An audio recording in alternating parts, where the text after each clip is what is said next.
Need no education.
Welcome to the show. That was A-Lock and 7 with a Steve Cutts mini film of The Wall. Yes, welcome to the Rat Race. Tonight on the show, we're going to be talking about a really interesting case on the files here. This one's from the 1940s or 1952 or so. Oops. Cancel that. I'm not going to do that right now during a stream. Try to do a massive upload. Oh, it's trying to download this whole thing. Let me show what we got going on here. So in the vicinity of Denmark and Norway in September 1952, a particularly interesting series of UFO reports came from the vicinity of Operation Mainbrace, which were NATO maneuvers that were held in September of that year. The maneuvers commenced on September 13th and lasted for 12 days. According to the U.S. Navy, limits of 8 NATO government and New Zealand participated. Units of 8 NATO, including 80,000 men, 1,000 planes, and 200 ships in the vicinity of Denmark and Norway. As part of British Admiral Sir Patrick Brynd, it was the largest NATO maneuver held up until that time. On September 13th, the Danish destroyer Willemoes I'm going to put the spelling of that in the... you guys can go look up the case. There's a link to this case if you want to look it up and do some research on this. Apparently, north of Bornholm Island, during the night, Lieutenant Commander Schmidt Jensen and several members of the crew saw an unidentified object, triangular in shape. This is the link, by the way, which moved at high speed toward the southeast. The object emitted a bluish glow, and Commander Jensen estimated the speed at over 900 miles per hour. Within the next week, there were 4 important sightings by well-qualified observers. Various sources differ by day or 2 of the exact dates, but they agree that they saw this UFO, they chased it, they tracked it to this island, and it apparently dropped this. It dropped a hot ingot of this metal material, and this metal material was recovered, and the chain of custody is documented in this report. And you can find another link to where you can download that report from Black Vault on one of this archive page here. And a number of people have noted the similarity between the 1952. It's marked as a CIC document from that era, but it wasn't actually, which is interesting because I think it was placed in the files along with some other stuff that we maybe don't have access to. But it's interesting because we don't. This piece was obviously recovered, and it's in government documents. The chain of custody goes through, and eventually went to metallurgists at the Battelle Memorial Institute, I believe. And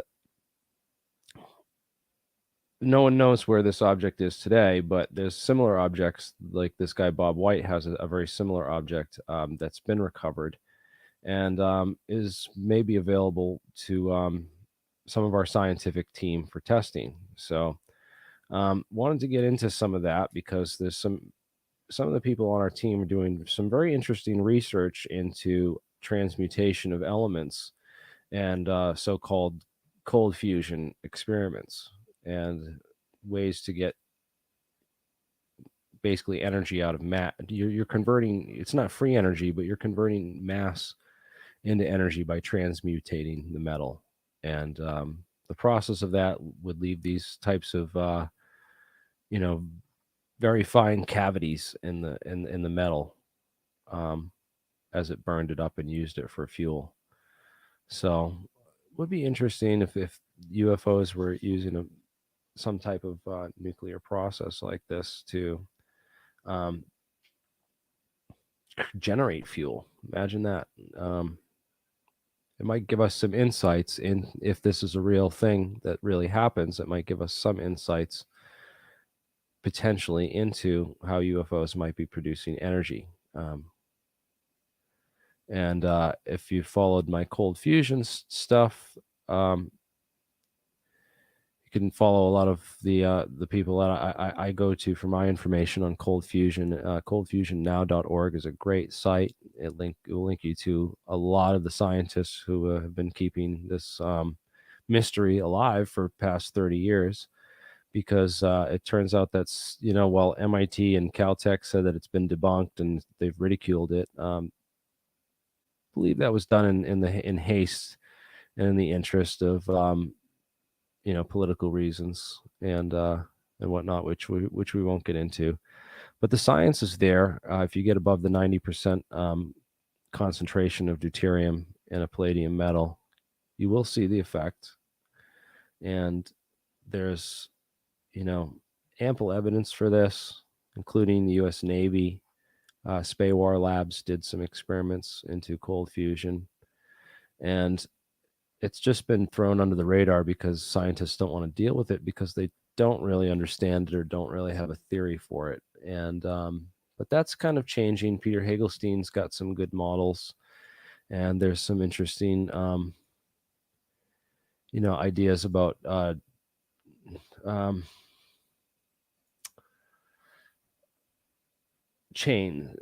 forming chain molecules. So inside the lattice structure, there are these chain sort of distortion effects that occur, and you can possibly get the crystal lattice is also this is also I believe it's related to. I don't know enough about it, but I know that if you got to think of atoms as not like these tight little bundles of some of them are tighter than others, and it's easier to pull some apart than it is to pull others, or to change them into change their isotope, or or to pull stuff out. So I think that it's periodic table is definitely something that needs to be explored further. I really like the work that Dr. Gary Nolan is doing. Where he analyzed some of these samples from Jack Fille's. Jack Fille's a UFO researcher. As many of you know, he's gone to a number of these UFO crash sites and recovered metals, and over the years, and submitted them to the science study. And a number of them were not really super interesting, but a couple of them were super interesting. He's also analyzed the brains of these people. But says that, you know, these whoever made these things are clearly working with a much larger periodic table, which includes all the isotopes and not just, you know, the basic isotopes that we see in our periodic table. So this, I think that a lot of this research is kind of maintained under the radar, but it needs to be in every science classroom, I feel. And it needs to be an open discussion, because we're approaching a time when, you know, we're going to be moving to space and having to deal with the future of technologies. And if these things are already here and we're not looking at them because it's this taboo subject, well, you know, the people that are afraid to touch it are going to miss out on a ton of the next level of reverse engineering, so to speak. So, you know, this stuff I believe has been recovered, and I believe it was kept highly classified for those reasons. And that's why a lot of this stuff doesn't exist today. But I believe that some of these EVOs that have been, you know, people have been experiencing. I was just watching Martin Fleischmann Memorial Project. If you don't know, Martin Fleischmann was one of the guys, and Stanley Pons were the two scientists that world-class electrochemists, by the way, who discovered cold fusion. So it's amazing, the whole story of cold fusion. 22 minutes now before 8 o'clock. Cold fusion was once the hottest new scientific discovery. 5 years ago on this broadcast, we were talking about it extensively. But almost overnight, this revolutionary new energy source was being called a big hoax, and everyone thought that the case was closed. But in an exclusive interview, our science editor, Michael Gillen, discovered that it wasn't. He's with us this morning from Boston to explain. Michael? That's right. Good morning, Charlie. You know, I had to travel halfway around the world to track down the two scientists who were at the center of that controversy 5 years ago. And what I discovered, I think, is going to surprise a lot of people. They became overnight sensations. Stanley Pons of the University of Utah and Martin Fleischmann of the University of Southampton in England. Their simple little device, run on a battery, could produce the energy of the sun in a bottle, at room temperature no less, or so they claimed. But when scientists here at MIT and elsewhere tried to duplicate the experiment, they failed. The whole idea of cold fusion was soon discredited. The story disappeared from the headlines, and Pons and Fleischmann themselves disappeared from the scene. Where did they go? To the south of France, that's where. A stone's throw from Monte Carlo, Saint-Tropez, and the French Riviera. We have to get this next batch of experiments. Pons and Fleischmann now work in a $15 million lab created for them by the Japanese. In retrospect, they recall they really had no choice but to leave the United States. If there's opposition to your work, you really have to say, what is our judgment of the situation? If we want to stay here, we have to stop this work. And I said to Stan, shall we stop it? And he said, no. So I said, well, we'll have to go away then. We could have stopped and just... We could have stopped. No comment, you know. Why didn't you? Well, we didn't want to give this up. We wanted to keep this line of research going. Pons and Fleischmann are now trying to improve and perfect their original device, in which electricity flows into a piece of palladium metal immersed in heavy water. The electrochemical reaction allegedly produces far more energy than it consumes. But as this lab video shows, the devices tend to boil over and dry out after just a short while. We have been able to achieve heat output at boiling point for 15 minutes. So now we have to devise cells which can be maintained under boiling conditions for 3 months, because that is the information which is required in order to develop a technically useful device. So is this the latest version of your cold fusion device, Dan? This is the latest version. It's been running for about 4 days. It has the advantage of condensing, collecting the liquid, and returning it to the bottom so we don't lose it by boiling and evaporation. And how much energy is this baby putting out for you? Right now, about 20 watts. This is not a lot of energy. No, this is a low power test, which will give us the information we need to scale up to our goal of 10 kilowatts. And how soon do you think you could do that? 4.5 to 5 years. Even though many American scientists say cold fusion violates the known laws of physics and chemistry, foreign investors are big supporters, especially the Japanese. We support the cold fusion research just because there is something unknown apparently in it. And I think the right attitude for the scientist is to look for something unknown, unveiled. Back in the United States, physicist Eugene Maloff is editing a brand new monthly magazine on cold fusion, which hit the newsstands just this month. Like anything else, like electricity, like television, all of these things were in most cases thought to be totally impossible, never happen in a million years, or if ever, but they all have come true. Cold fusion is too good to be true, but it's real. Cold fusion is becoming a hot topic, Maloff says, investigated with new vigor by hundreds of scientists worldwide. The very first application, we strongly believe, will be a home heating unit, and followed very quickly thereafter will be a small electric generator, which will then get bigger, and eventually, in the real near term, I would say, a few years, I would say, we'll have an electric generator that will power a house. Rather than changing the whole design. Pons and Fleischman say they don't feel bitter towards the United States, only disappointed at what they perceive as the closed-mindedness of its scientific community. The whole system is guided against innovative science. It is only guided to making a better product, not to look at new things. And you are damned for looking at new things. The public in America and the system has to devise a more effective way to do innovative science and technology. If it doesn't do that, America will really slide down the scale. So the two scientists still believe there's something there. Do they have something or not? When we come back, we'll talk further with our science editor, Dr. Michael Gillen, when Good Morning America continues. Yeah, so where is this today? And what's going on with that? Maloff is dead. Someone killed him. And it was botched robbery, according to police, and they never caught the guys. Still unsolved. It's an unsolved murder, unsolved murder case. No one's ever, to my knowledge, been brought to trial for that or admitted to it. So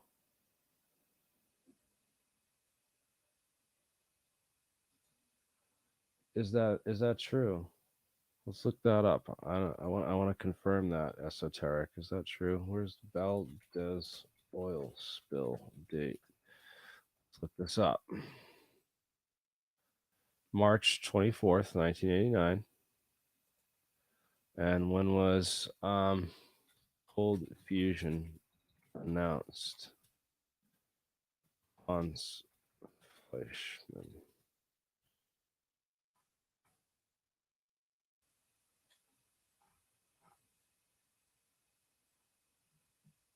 $25 years ago today. It was March 23rd. Yeah.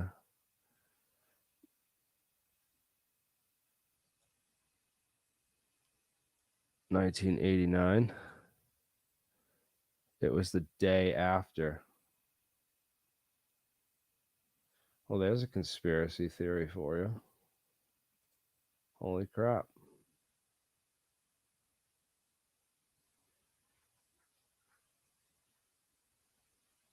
I mean, it's kind of like it's kind of like symbolic in a way. It's like we need to get off oil. We needed to get off oil back in 1989, and here we are 30 years later, man.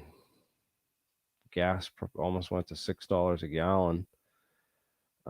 We need new energy. We need alternative energy. This is crazy.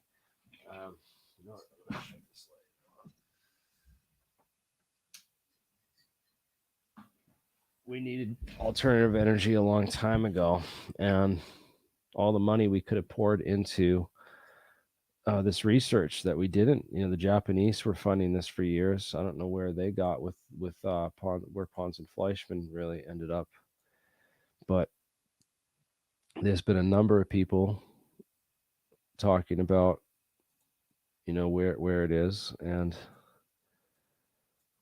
where the experiments are, where the theoretical physics is right now. and what they need funding for more experiments to test all kinds of different things. They've got it down to this to pretty exact science now. I think they believe they know how to get it to work and how to make it work consistently. And they have test cells that you can buy from Dr. Mitchell Schwartz. You can buy these nanos from him and test them yourselves. They're all preloaded and pre-made cathodes. Just run electricity through them, apparently. So yeah, there's some interesting ways to think. This goes over all the calculations and energy. You know, there's more density in a cup of water. If you were to use fusion technology, you could power the earth for 10 years on a cup of water, apparently. Or a gallon of water, a couple gallons of water, just regular seawater, if we had this type of technology. So it's just but how do we do it? How do we get it within our grasp? It's not that easy. The world needs cold fusion. Yes. But anyways, I digress, and let's, this is just something that I believe needs to be researched more with regards to these metals, because there's a number of these samples, and this one's quite interesting. If you look over it, download that, go to the Black Vault, download that PDF right here. Make sure you save it and back it up, because this one's key evidence that yes, we did recover UFO debris. You can print this out and send it into your senators or whoever else. Bring it. This is a key piece of evidence that we've definitely recovered pieces, and they've gone somewhere, and they were held secret, and there was a whole chain of custody of everyone that handled it and passed it along. All the witnesses,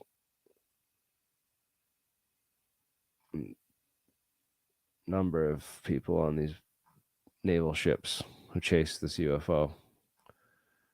Very interesting stuff. I'm not going to get deep into it because, again, we're seriously only interested in the science and getting our hands on a piece of this stuff to send off to some of our laboratories to try to figure out, what type of metal this is. I want to know more about this object, this Bob White artifact, which still exists today. It's out there, man. Let's get a piece of this.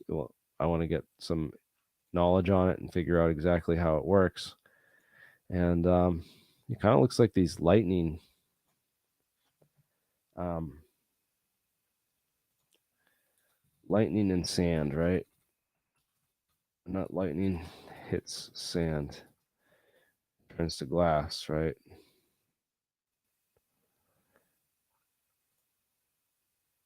Forms these cool, I don't know, that's not the same, but this one is. What are these roots? The lightning goes through the sand and heats it up so hot that it turns it to glass, which is pretty neat. But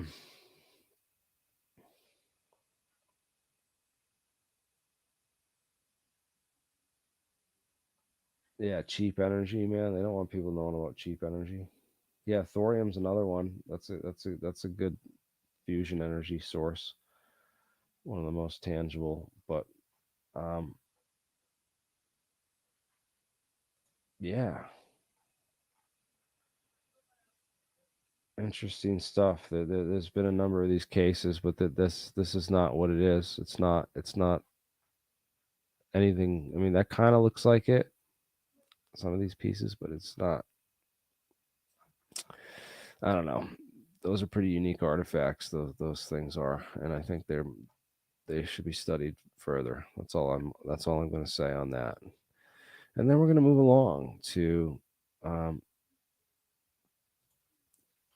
this piece of metal, right? So this video, I believe, is linked in the description. It's Dr. Hal Putoff, UFO Crafts Materials Society for Scientific Exploration, and it's posted on the Unidentified Aerial Phenomena channel. Go and subscribe to them. Hit the like button. Leave a comment after you watch it. But this is the this video. It talks about the details on the analysis of this magnesium. It says magnesium zinc here, but it said there were magnesium bismuth layers. This is bismuth magnesium sample, but right here it says magnesium / zinc, which I thought was interesting. Bilayers 1 to 4 microns. Layers of pure bismuth, wavy, alternating. And they're wavy, which is interesting. Why aren't they just straight and flat? They're these smooth 2D nano printed, spray coated metamaterials. It's not spray. It's not made by spray coating. Then clearly, if this is what we're trying to attain, it's not paint layered paint. That's what Mick West said it looked like on Metabunk, right? On Metabunk site, he said it looked a lot like 3,000 layers of paint, right? When they add layer after layer of paint and let it dry.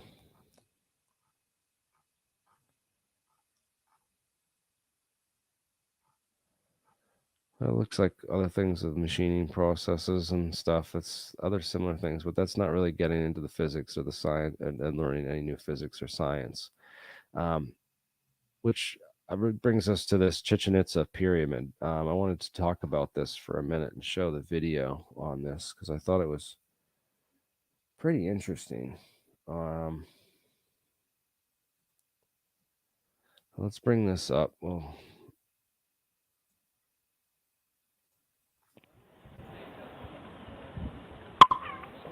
wow, that's amazing.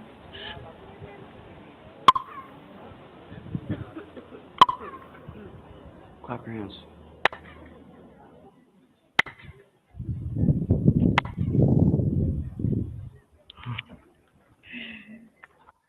that's not the best video recording of it.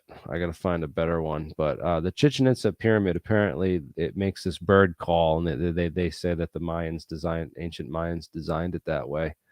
But they don't really understand.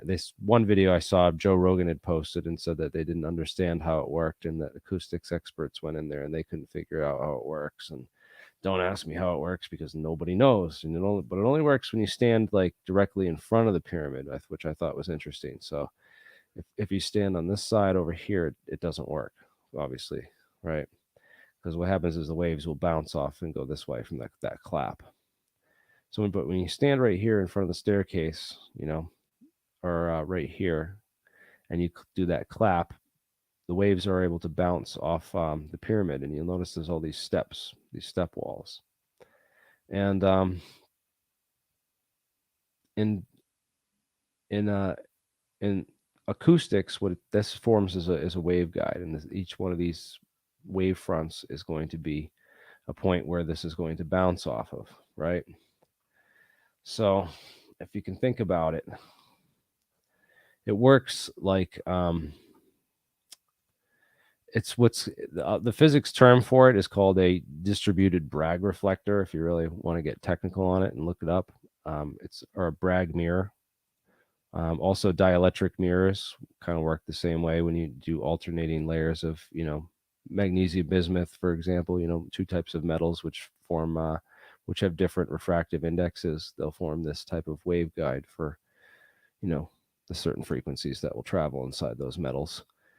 But alternating layers of materials will form these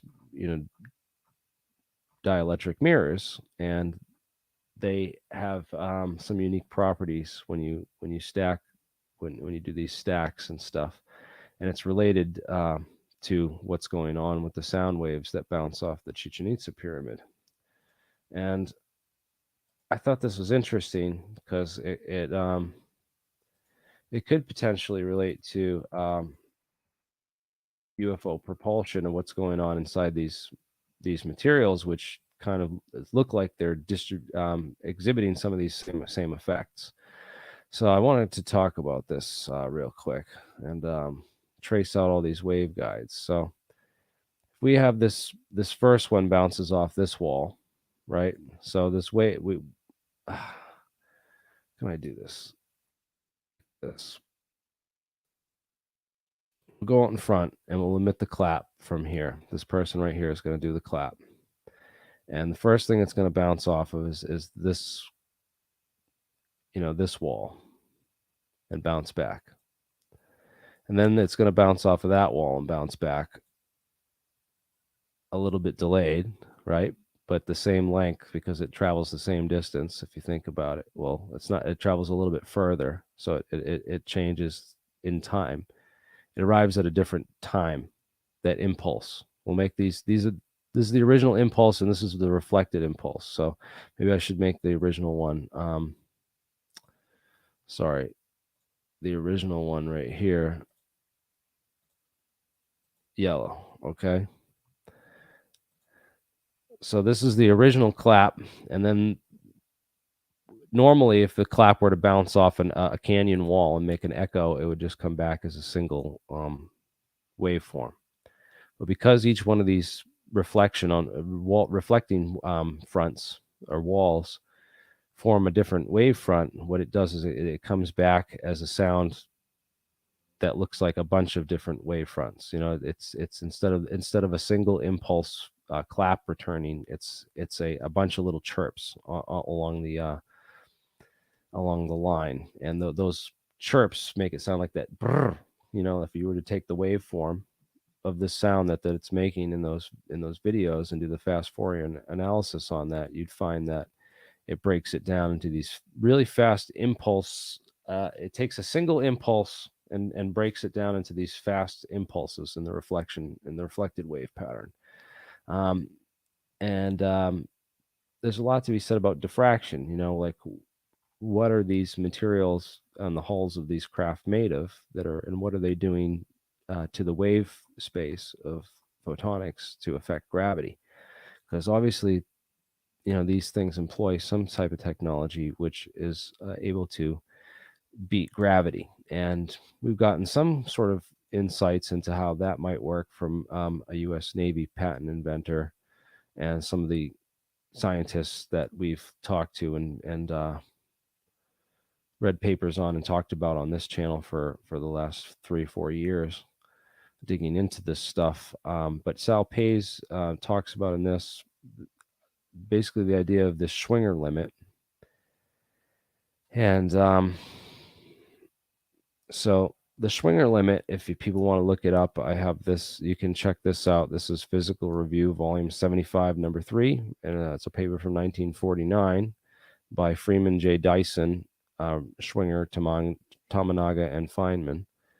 And in it, you can go down to part, I think, 8, and it talks about, vacuum polarization and charge renormalization, which is this part in Maxwell's equations and the Heaviside Gibbs reformalizations. They only go so far, and you get these nonlinear solutions and stuff. So what happens is that if you pump too much energy into a single amount of space, exactly 10 to the 30th watts per meter cubed, you get this vacuum polarization breakdown, and then weird stuff starts happening. And that's where the new physics is, I believe. That's where I think cold fusion's going on, and that's where I think this vacuum breakdown can be used to actually change the structure of the near field, far field to cloak objects from the gravitational field, essentially, and also manipulate their position in space-time by distorting or squeezing the light in the hull of this craft. So this Bragg reflector, this dielectric mirror thing, right? I believe the whole surface of the craft is built out of this stuff. The whole craft is engineered down to the quantum level to interact with all these electromagnetic fields on a quantum structure that's much more advanced than anything we've currently been able to engineer. If it is alien technology, right? Let's try to think outside the box and think cool about this, right? So just imagine first, they see how it takes this single impulse and turns it into all these little, it turns it into all the little pulses in the reflected wave. That's similar to what's going on in this Chichen Itza pyramid with the reflection and why it produces that sound. Again, I think it might be related to, they might be working in the reverse, where they take like little chirps and you send out these frequencies, and it turns them into this giant impulse, which can cause this vacuum polarization and breakdown and charge renormalization, which can do weird things to the fabric of space-time, like reorient the subatomic structure of elements and molecules, and change things around on the quantum level, as well as warp kind of the space-time continuum. This might be a link between quantum physics and general relativity that's in the experimental data, but is being ignored by the mainstream because they don't want to believe that this experimental data is real or that it exists, and don't want to look at a lot of this stuff. So, well, they're lost. They're going to miss out on the next revolution in science because they're not thinking next level. They're not thinking. And here's a paper too. I linked this in the description if people want to read the PDF and get into this. There's a study that was done by Oswald Leroy, Nico de Klerk, and Rudy Bryers. So go check that out. Very interesting. Very interesting study on Bragg diffraction and Bragg reflection. So diffraction is a super interesting thing. It's basically what happens with waves. The double slit experiment is an example, and this is a phenomena that happened with light, which caused physics to have to invent quantum mechanics to have theories that could actually explain how this behavior would work. But again, if you look at gravity, there's been all this hunt for like gravitational waves and signatures of gravitational waves, and how they're using these laser reflected light down these long tunnels. They have Virgo in Italy and LIGO, sister facility in the US. And there was a big scandal actually because they were caught sharing data and comparing notes. They were supposed to keep independent and run their own experiments and do them separately and not share the data. But then they caught some of the scientists communicating and sharing the data just for comparison, because they just. So it was a bit of a scandal with that, and almost like we had spent all this money to look for gravitational waves. So the funders, we damn well better report evidence to them if we want to keep our funding, type deal, some alleged. But nevertheless, there's other theories of gravity which involve, this whole idea of quantum entanglement, that we're in a giant networked web of intercommunicating photon media, and those photon exchanges over time cause this distortion in the space-time fabric, which is actually mediated and created through the photon electromagnetic network that sort of holds everything together in this grid. And this, what you call information exchanges or entanglement network, can be separated from if you can break down that electromagnetic vacuum at that point. So let's look this up. So the Schwinger limit thing that it's called. We pump enough energy into the vacuum, and you can create particles out of nothing. Electron positron pair production. You could create maybe even different types of particles and stuff. So I don't know. I'd be curious to see. Vacuum polarization.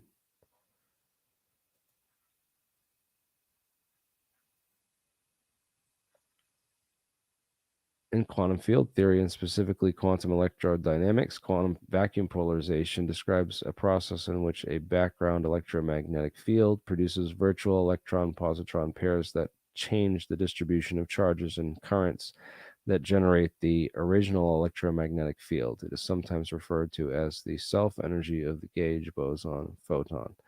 So one thing you could think about, right, is if you were to do this on your surface and put enough energy in, you create this electron positron pair lining. So like your surface of your craft could potentially be lined with positrons, which are antimatter. So you're basically covering the whole surface of your craft in antimatter, and that might do some really interesting things to the space-time continuum if everything's mediated by this information flow and entangled information exchanges. As Wolfram sort of has this new idea of what physics is, a new kind of physics, really.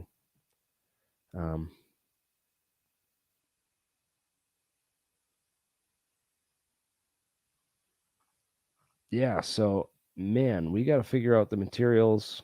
We got to figure out, I think that, obviously,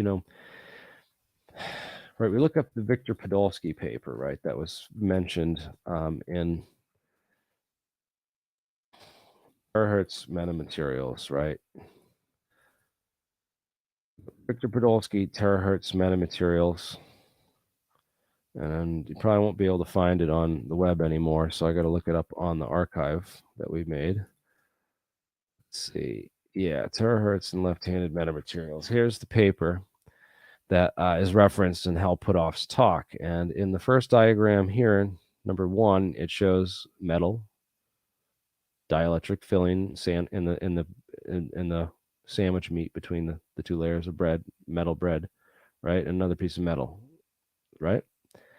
So what this forms is a mirror or waveguide. So waves get stuck in this dielectric filling. They bounce off the mirror, off the metal on either side, and they can continue through this material as a waveguide.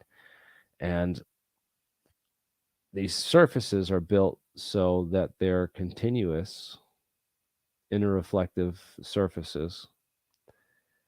But why then don't we see just a single layer? Why do we see all these layers? Well, it could be that we need a bunch of them to increase the effect. The more layers, increase the effect. It could have something to do with it being a distributed Bragg reflector, which, takes the waves and breaks them down and reflects different ones of different frequencies, or separates them out to the different layers, or like a layered photonic band gap material or something.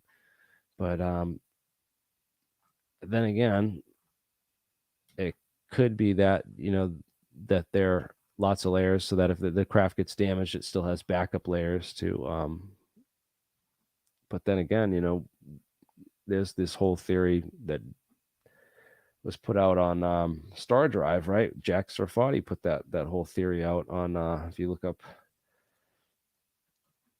Star Drive, nothing comes in.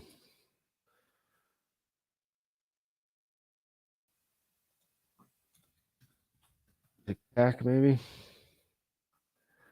I gotta find this now. I gotta find the Star Drive report. This is the page. Yeah, that was it. Boom. So in this video, objects or energy out of the thing, but nothing can get in. but nothing can get in. Oh, yeah. And they're silent.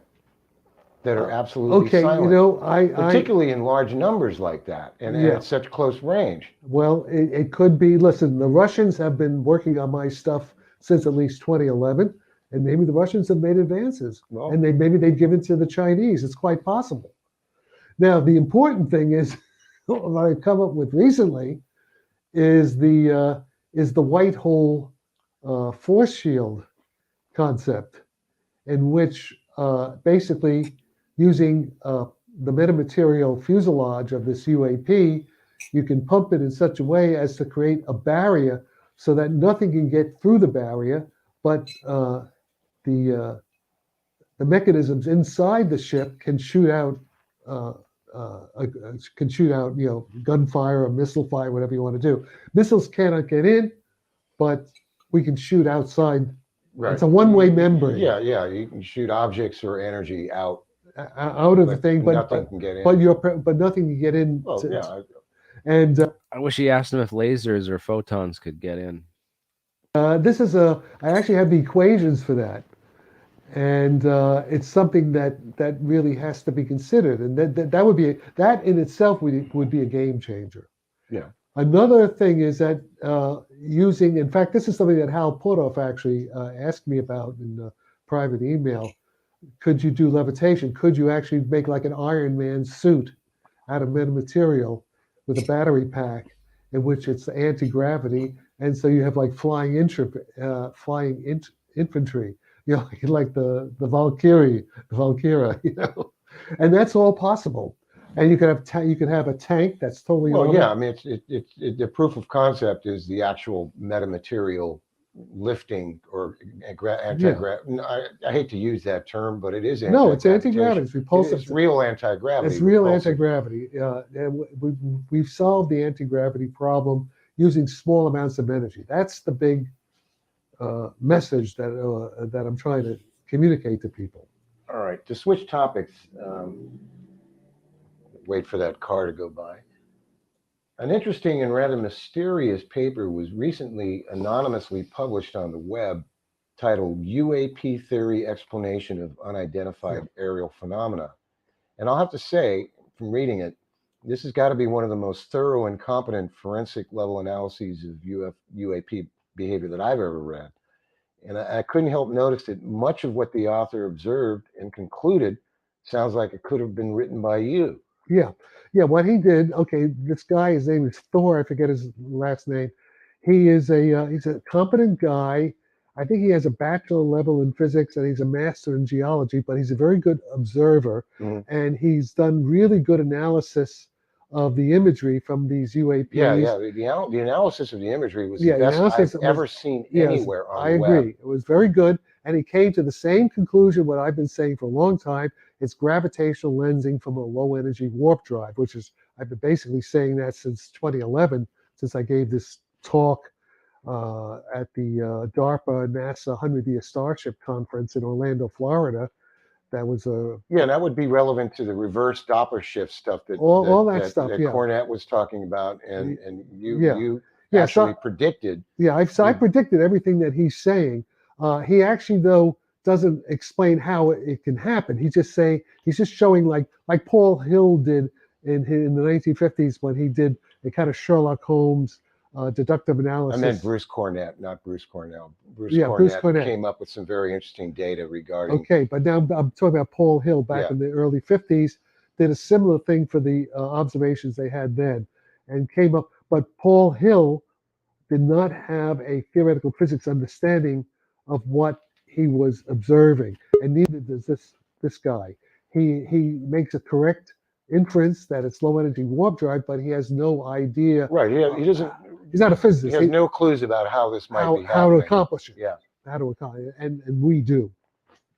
So that's the difference. So his work is very good, but it doesn't explain the details of how to do it, which I believe I have done.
If they were, so sorry, I'm not even, my freaking was muted. Damn it.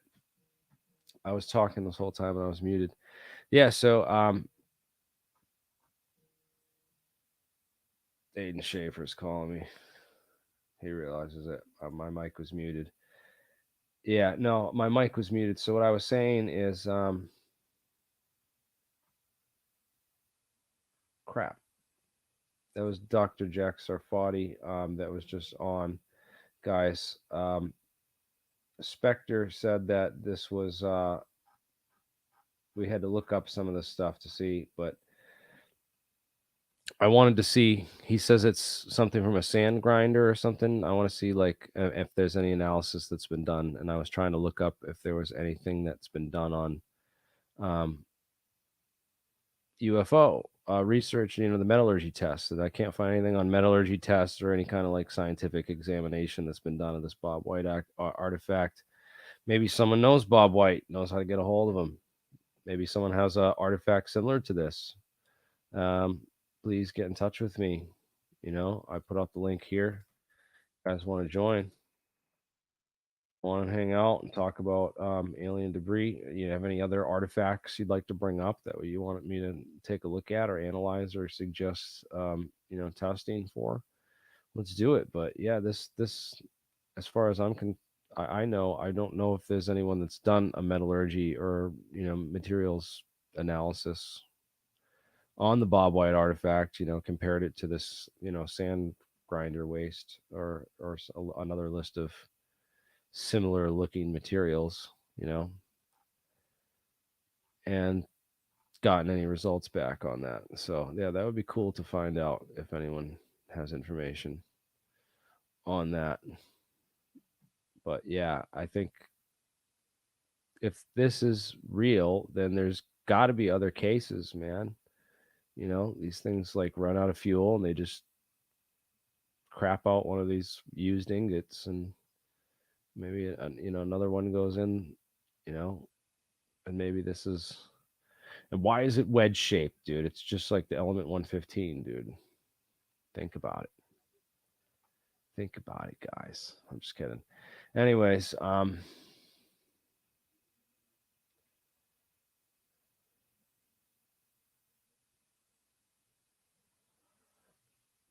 yeah, jump on the StreamYard link and let's talk about this stuff, because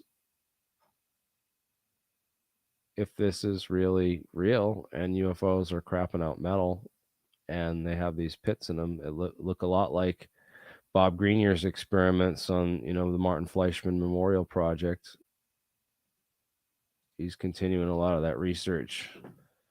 If you look him up, Bob Greenier.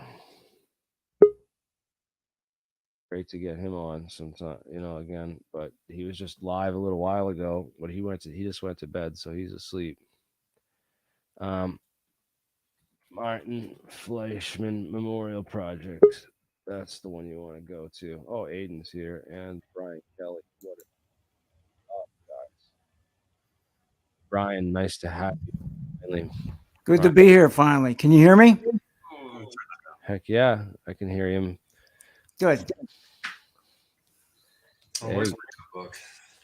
Yeah, so he was doing some of these experiments with a Hutchinson effect sample and stuff, which I think is kind of interesting if this is at least outside the box experimentation and trying to take a different route and look at this stuff, which I think is totally worthy on the experimental side.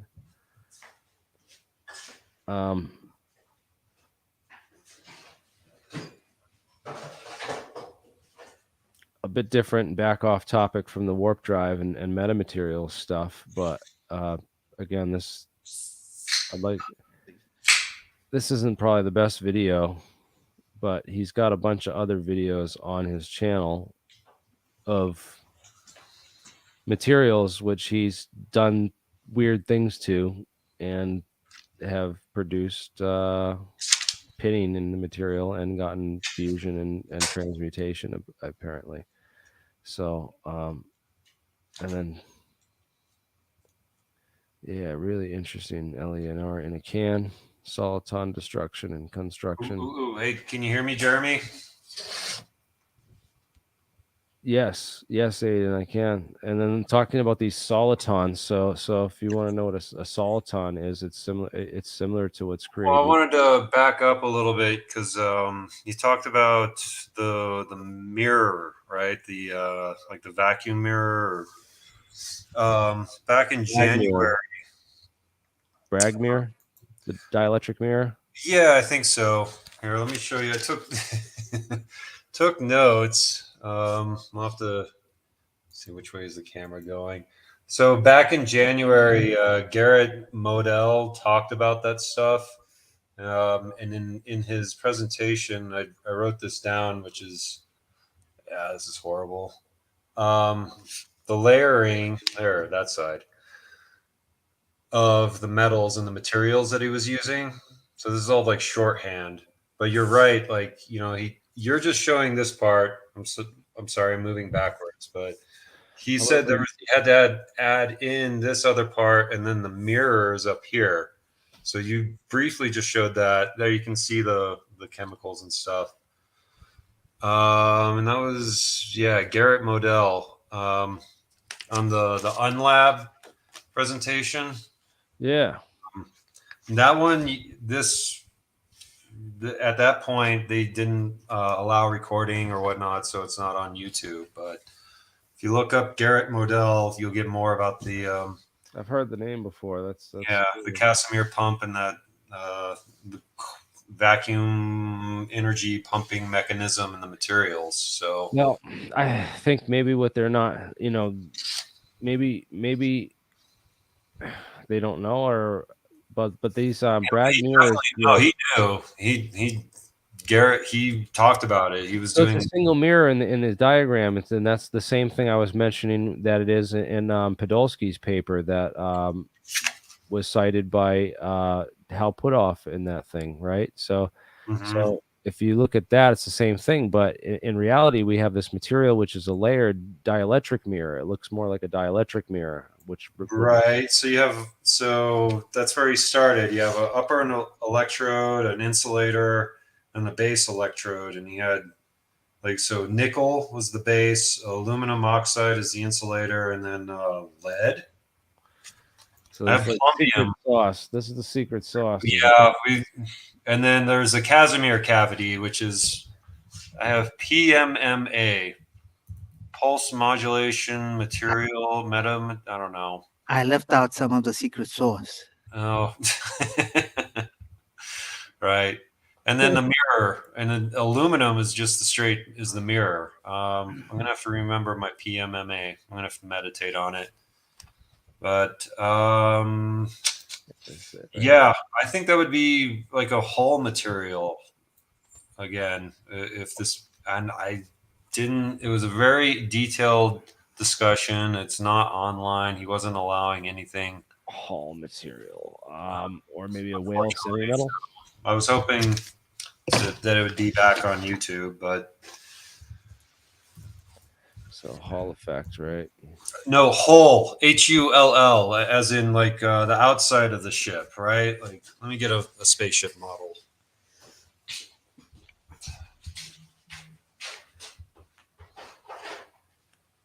Yeah, it's definitely this. He said it's a plasma that forms in the shell, like on the surface of the shell, and that it. So hull, right? Here's my flying saucer model. This is the hull, like a ship hull. Sorry if my English is giving a funny inflection, but you know, space frame, or we don't talk enough about the parts inside of the vehicle, right? Like, you've got the skeleton in your body, your skin, and your organs. So on these vehicles, you know, you have your propulsion system, which is probably in this case closely tied into your power system. But then you have the superstructure of the craft, your whole material, and then the crew area will be, you call it human factors. So that's what I was learning from some aerospace friends. Like, you know, wherever the crew is, that's a human factor. So some of this stuff that we're looking at, like I still believe the metamaterial, like the AKA the Arizona rock, that's just part of the hull or the aeroshell. It's another word, right? The hull outside.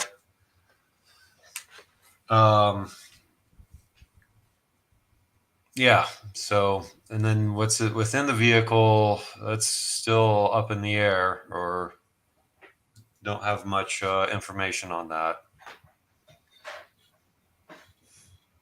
Uh-oh. Can you guys hear me? Yes. All right. So, yeah, I'm still here. All right, cool. All right. I was just making sure. I might have lost my internet connection for a second. So, yes, this Dirac equation predicts that you should have energy and negative energy. So this is what I'm thinking. All right, so the Weyl equation, and this is and I was thinking a Weyl semi-metal. I was just reading about these.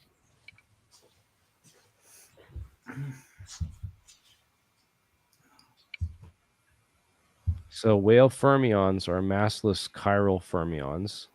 So chiral means that they're like they have like a corkscrew shape. Symmetry. They have a spin symmetry. You have Yeah. right-handed chirality and left-handed chirality. Yep. Sir Charles would talk about, it's like anything that shows left-handed chirality is truly alien to all biology here on Earth. Yeah, everything's right-handed in our universe. So like you could literally make like left-handed sugar, sucrose, right? And it would be left-handed. It would taste just like regular sugar, but it wouldn't get you fat because it wouldn't metabolize. Would you be able to taste it though? I mean, Would it cause other friggin' effects and do other weird things in the body, like, and that's what they don't know because it's like, you're introducing basically alien crap. probably end up being a forever chemical and giving you some sort of cancer or some sort of shit. Nonsense. Just builds up the sugars in your fat, They're just like. I thought left-handed and They start selling it as a diet drink, like, oh, it doesn't metabolize, Oh, well, aspartame is like a partial amino acid and a couple other compounds. Am I echoing? Turn your YouTube off. If you're in the studio, turn the YouTube off. Well, that's just it. I don't have anything on right now. Everything is off. But I'm hearing myself on another headset or something. Yeah. Let me see if that's what's going on. Yeah. Because I've disabled this. No, it's not coming from that. Well, oh, wait. Okay, I know what's going on. Huh. So inside these Weyl metals, apparently they were able to create these, monopole and anti-monopole, across the surfaces and stuff. So you could basically, if you pumped these Weyl semi-metals in your hull of your craft, you could maybe generate a surface of magnetic monopoles across the whole surface of your craft, right? What would that do? Well, the overall shape of the vehicle is a monopole. That's my understanding of it. Right. Yeah. Right. I need to do a real presentation. So yeah, we should get a negative stuff made. And then up here, this is moving backwards. So this is rough ideas based off of Bob Lazar. You see a shape, you see a flying saucer, you see a downward vector. There's the rotation. What I've been told and taught by being in the secret college is like the bottom of the craft is negatively charged. And then at the lip, increasing up into the central waveguide, it becomes increasingly positive. So on the bottom of the craft, you're showing a negative monopole. Electric streamers will be longer. And then within inwardly, you're having, the positive part, which I'm not Bob Greenyer.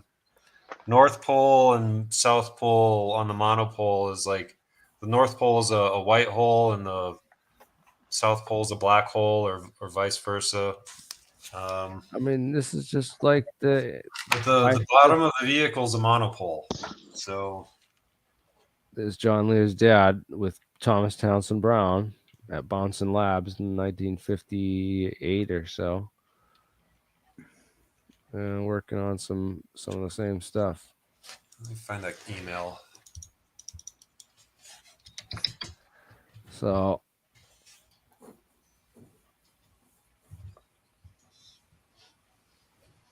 look at all the power supplies, and they were testing out this stuff back in the day. All right, so South Pole concentrates matter into the center. North Pole diffuses matter into the center. So the North Pole, so within the vehicle, in the waveguide, the central waveguide that's feeding back down into the flight reactor, it'd want to start splaying outwards. But then the South Pole is going to want to concentrate into the bottom of the vehicle. Do I have that right? My south and positive and negative. Ugh.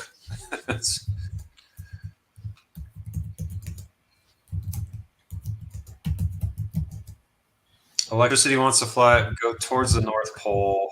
North is a short streamer. South is a long streamer. Okay, I'm flying that, but I'm gonna have to create a presentation on some of these thoughts and get it concretely put down. Look at that. It's flying.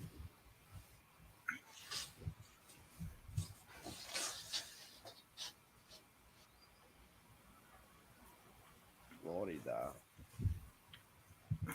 Yeah, this is archival footage, man. You guys are watching Alien Scientists. I'm here with some of the crew. Let's talk about some of this. Brian, you were sharing a lot of really cool. You share a lot of really cool optics links and stuff on Twitter and stuff. Thank you. You're into the optics and the photonics and stuff, right? Because that's what I really think that these alien ships are basically photonic integrated circuits, and that's why these people are just like, oh, you're just looking at melted sand. Well, maybe you are, but maybe you're destroying information stored on photonic integrated circuits. And well, what's one of the best and earliest photonic waveguides we still use today is glass. And what is glass? Melted sand. To quote Eno, we melt the sand to see the world outside. So, I don't know, make some more metaphors there. I'm out of them. But yes, I think optomechanics is the key to this. South vortex. It's a long story, but yes, I have a tale about that and ideas about it. Because I think you're just if you're just trying to I see your model, Aiden, right? And one of the flaws in it, I think, is you're just trying to think of in terms of the electromagnetic field and turning this craft into this structure, by distributing the charges among it. And I think if we get really technical about it, on the quantum level, we have to find a way to essentially understand how all those waves are going into that material and how they're reflecting. Right. So what you have to understand is that the universe is made up of a whole spectrum of tons of different waves. Yeah. So your vehicle is going to have a resonant, a primary resonant frequency. So the incident surface, right, being the interest of it being like this layered material like this is that this diffraction grating can separate off, because it's not like the sound waves in Chichen Itza, right, where it's just they're all traveling at the same speed. All the different frequencies travel. Well, they all travel at the same speed, but there's different frequencies.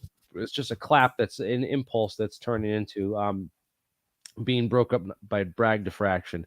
But in this case of incident light or all the incident electromagnetic radiation, it has to be properly absorbed and deflected, you know, because as the memory that we were mentioning before about, you know, if this thing's going to be invisible, if this thing is going to be able to deflect missiles and laser beams, it's also going to have to be invisible basically to light, because light's going to have to be able to hit it and not just go around it and not be able to do anything to it. So when the vehicle's moving, its field topology is not symmetrical. Maybe the crewed vehicles, like if they're low and not powered and they're just kind of sitting right above you, being buoyant, like just maintaining their altitude, right? If the propulsion field is symmetrical, they probably can spin light off of them. I mean, let me remind you, I've seen optical cloaking twice, and from directly underneath, the shape of the object seems to spray off of the vehicle where it was at. And then from the side, it just, like, you're looking at it and the next second, you know, there's nothing there. My intuition of it from years of thinking about it, like, you know, it's been 12 years since my first optical cloaking experience, and the propulsion field can also be used to spin the light off of the vehicle or spin it up into the UV spectrum, but it has to be null. It has to have a symmetrical topology around the vehicle. And so maybe like spherical objects, it's easier to cloak them. And then the saucer shape, the oblate spheroid is easier or gives better performance, like movement characteristics, and not so good as in optical cloaking. Discs and spheres. And then, you know, the propulsion field is spinning around the vehicle. I was just talking about it today at coffee. The second time I saw cloaking, it was August 12th, 2012 in not Juarez, El Paso, this side of the border. And, you know, that evening, my friends we went out. There's a couple buildings in downtown El Paso that you can get up onto the roof. And whatever I witnessed, like, I developed the worst case of vertigo I've ever had, and like balled up. Like, normally I would have been like, oh, cool, and like run over to the edge and look down and be like, haha, I'm invincible, but not. And I couldn't do anything. It was like, I balled up. I was like, can I get off the roof now? I don't like this for some reason. And that was whatever, seeing optical cloaking from underneath, whatever karma that is, or fate, had a profound biological effect. So, yeah, Flight of the Navigator. That was one of my favorites growing up. I swear, like that ship being like invisible the way it was, right? So like that ship was like, yeah, how it reflected and everything, you know. Yeah, but this is early CGI, and they were playing around. Early CGI. Yeah, I was living in Los Alamos watching this on we got cable back in the 80s. You know, there were like 3 channels and then Fox. And if you're doing well, you got either satellite or cable television. I remember it was such a cool movie though when it did come out, because it was like we'd never seen anything like it, you know. What about Escape from Witch Mountain? I don't know if I've seen that one.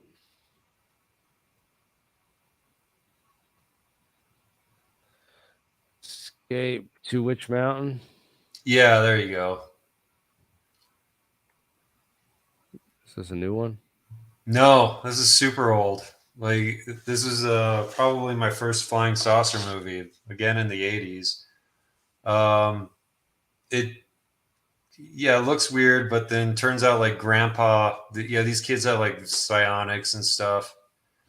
But You this open the this door goes- over their head, over their they mind. end up making their Winnebago fly, and they go into a secret mountain, and then there's a flying saucer, and off they go. So this one turns into ufology. Oh, that's a good one. I like it. It's cute. There you go. Yeah, they're like they turn it.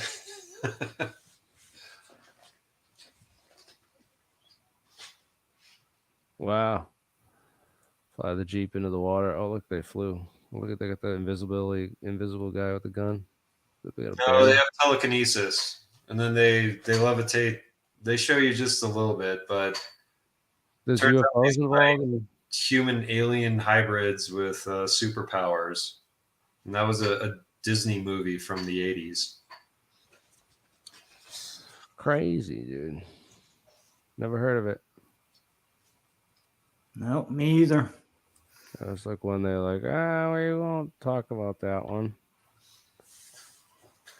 Weird. I'll say I often wondered if that tied into the. God, there was a cat movie that they did about the same time. The cat was basically telepathic and could and had telekinesis and whatnot. Also, another alien. Isn't that like Bewitched? No, that's about the chick that's basically a witch, marries a mortal. Mm-hmm. Samantha, I think her name was. No, I can't remember what it was called. It was like that darn. It was that darn cat or something like that. Maybe I don't know. But there was That was the definitely 60s. Yeah, it was like a cat that basically had a collar that if you removed the collar, it lost its abilities. It was still cognizant and all, but it lost its ability to basically communicate with people and stuff like that. But whenever it had the collar, it was able to just communicate directly to their mind. Mm. And it came out right about the same, like within a few years of Escape to Witch Mountain.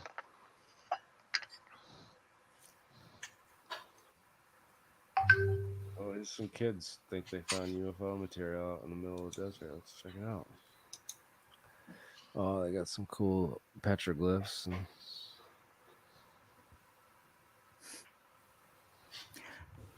Jeremy, I wanted to point out that pyramid you showed in the beginning is a good analogy to the way light works and how it might be working with these objects. And it shows how the wavelengths can be changed to make something appear in that or sound differently than it would naturally. So sometimes when you're looking at these things, you're not looking at the object, you're just looking at what it's showing you, intentionally or unintentionally. So a triangle might look like a pyramid or vice versa. That's my comment on that. That's it. Interesting. Guys, we're approaching the second hour here. Oh, we're already in the second hour, but if you guys want to join up, there's the StreamYard link. Come talk about any alien artifacts, share a video, a piece of, something we can bring up or talk about. If you something that we've talked about already, you want to share some insights on, say, hey, I can prove it's this or I can prove it's that. Come on and do so. Yeah, there's lots of interesting science out there that we're learning about, and just barely scratching the surface on with what we can build with current technology. But in the future, we might be able to build some pretty amazing stuff,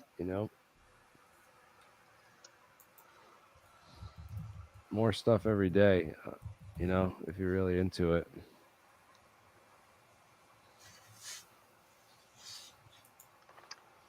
Photonics of the future are going to be all the computers of the future are going to be photonic integrated circuits. Photonics of the future are going to be all. Hey man, mute your YouTube stream once you're joined. Once you join the StreamYard link, make sure you mute your YouTube stream in the background, so it's just us, and mute your mic maybe too until you're ready to talk. Then you can unmute it anytime.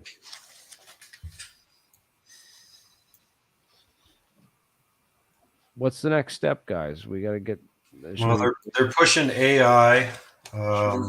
Should we waste our time on this UFO debris stuff? I mean, what else can we learn from it? I mean, we can engineer some of these materials ourselves to do what we need them to do to get this this Casimir effect and this trapped, squeezed vacuum energy, gravitationally squeezed vacuum energy. Well, so what did Puthoff say? It was that guy that got Puthoff and Weinstein to talk together. It's in that interview. But the material acts as it enhances the waveguide, or it the waveguide is due to the cutoff frequency, and so it makes, I guess, the smaller layers. He said it improves the characteristics of that material to act as a waveguide, and like in that same space, due to all the layering, you're able to get like 30 waveguides compared to your traditional one waveguide. So that layering of the metal is bifurcating, or if you're having an increase in the ability of it to hold higher frequencies, it's somehow breaking down the wave harmonics. So like terahertz wave energies on the outside of the hull are being stimulated by like megahertz or kilohertz pulses inside of the hull. Because what I've learned from plasma and hanging out at the engineering labs at UNM, like it's all about field stability, or the stable mode of the plasma. And so you want on your propulsion field, it wants to be, you want a stable laminar field around it. And I know a little bit from avionics, and that like your components can get smaller, but there's got to be some sort of limit that they hit, and being able to practically produce waveforms within the vehicle. And then the shape of the hull plus that material effect is giving you a scalar. So they're able to get into the terahertz range on the outside of the vehicle.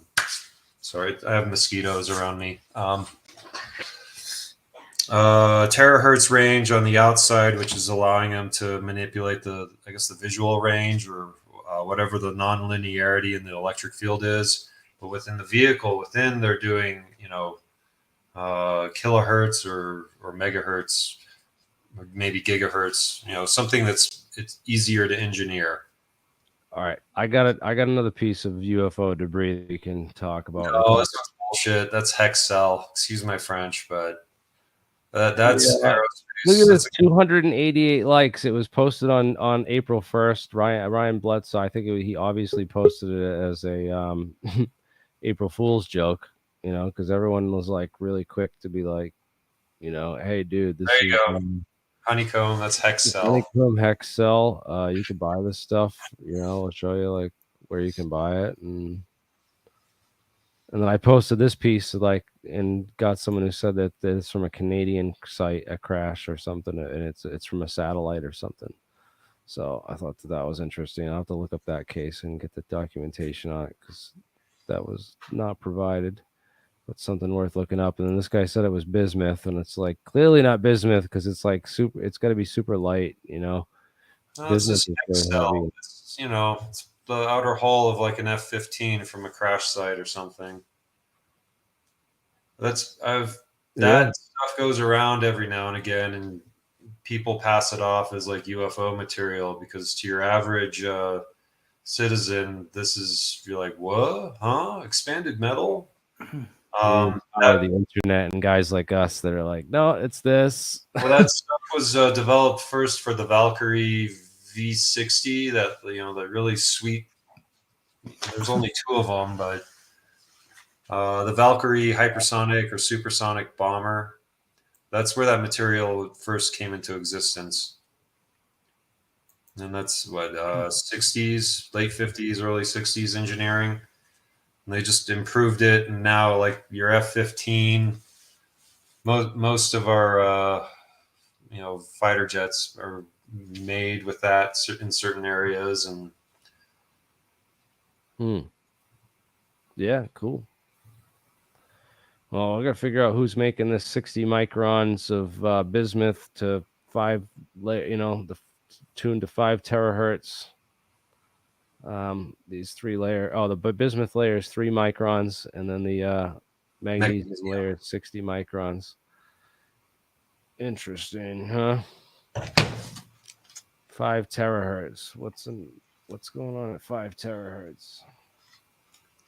That's going to be in the temperature of space, like, anything in and around those terahertz frequencies is going to be very cold temperature. You have to do multiple conversions to convert it directly. Yeah, you have to go through that 3 times. And when I came, off the top of my head, I remember 1 terahertz precisely being negative 375 degrees Fahrenheit. And the numbers are very sensitive around there, but that a lot of space is that temperature, and a lot more of it is in and around that temperature. With minus 464 as the cosmic microwave background, the standard basic temperature, and then you put a gigantic star in there, it's going to warm up a little bit. Maybe it's 375. Goes up and down. Maybe it's 5 terahertz here, 0.2 terahertz there. But in my opinion, that's what these crafts are pulling through their skins. And, we need that higher frequency to get the energy levels required to get that dielectric breakdown of space-time, of the vacuum, rather. I don't know that you need that, but it could be that too. I don't think you need to go that, get that deep into it, but if it's possible, yeah, maybe they are taking it and using it for something else other than just surfing right through it and pumping right through it. They might be doing something like Pice says. You also think about how the Bragg reflection works. So they did a low frequency single impulse clap, and then the reflected wave was a bunch of impulses at a higher frequency. So it actually the Bragg reflection can change the frequency. So if you were to stimulate it at a frequency that you can generate it, like microwave, and you hit these things with the right kind of microwaves, it could, through Bragg diffraction, produce the wave, the terahertz waves in that spectrum through the gap. Yeah, and you could use that to push waves like Pais says. But man, you're going to need a lot of clapping, just mentally. When I think of what he's saying, that's like shooting Nerf balls at Mount Everest, quick and fast and hard. Yeah, it'll eventually knock it down, but I'm not sure that's what's happening. But I don't know. I don't have the secret sauce. That's it. By the way, let's play that again. I left out some of the secret sauce. Yep. Yep. So that's where I'm at with it as well. Without that, what good is it? Sorry. I mean, it's good. It's good. It makes you think, but I just, I want the sauce. Not only that, but the superforce equals the Planck force. And the Planck force does not have H bar in it. So it's non-Planckian in nature. It's classical, which means the superforce, which equals the Planck force at the Planck scale, is the bridge between the world of the very large, namely general relativity, and the world of the very small, represented by quantum field theory. And according to Professor J. Armas, this is what's needed, a force of unification, a bridge that would unify all 4 known forces, in this case, including gravity, even though some people think of it as non-force. They think of it as a space-time geometric curvature. But if you look carefully, okay. I left out some of the secret sauce.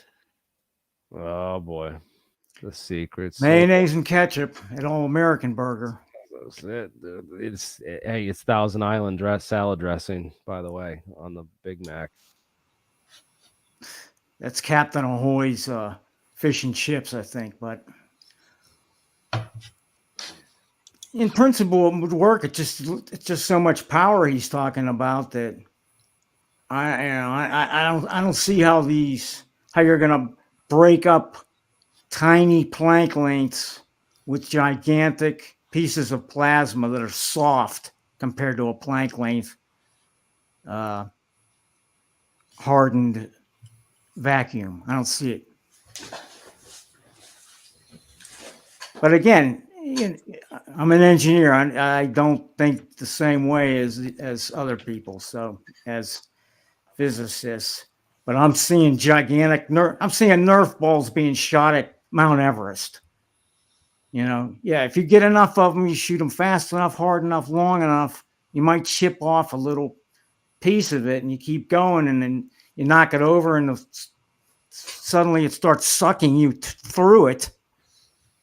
I need it dumbed down, dumber than I'm getting it. Yeah, sriracha could be it. Yeah.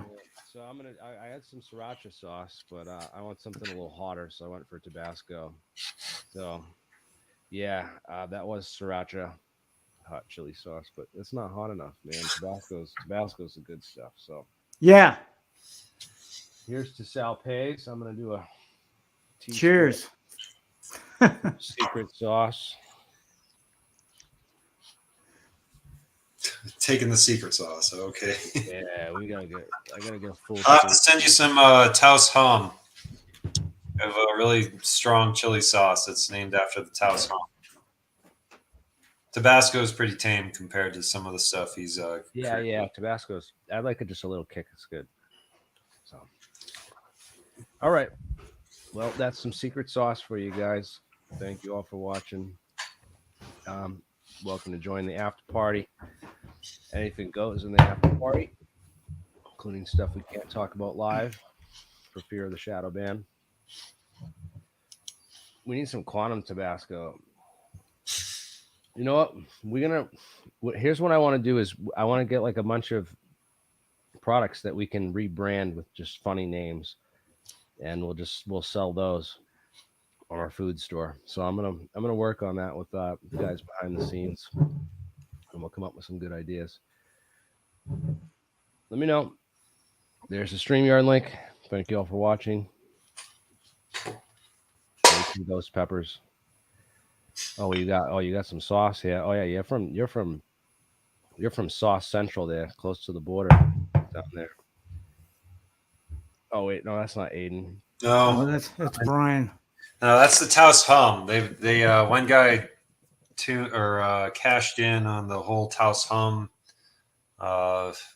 phenomenon from like. I left out. I love the sauce. They made some really. We have some really spicy mango habanero chicken wings at my favorite pub. Like you start sweating. You're like, it's pretty good. If you're not used to it, it is excruciatingly painful. Ooh, habanero, that's too much for me. Well, yeah, you got to have some cream. I left out some of the secret sauce. Sour cream on the side with that sauce, please. Yeah, or ice cream. Sauce. Guys, anyone got that secret sauce in the universe, some universal secret sauce? Feel free to join, share the secret sauce. Ice water plasma on the side.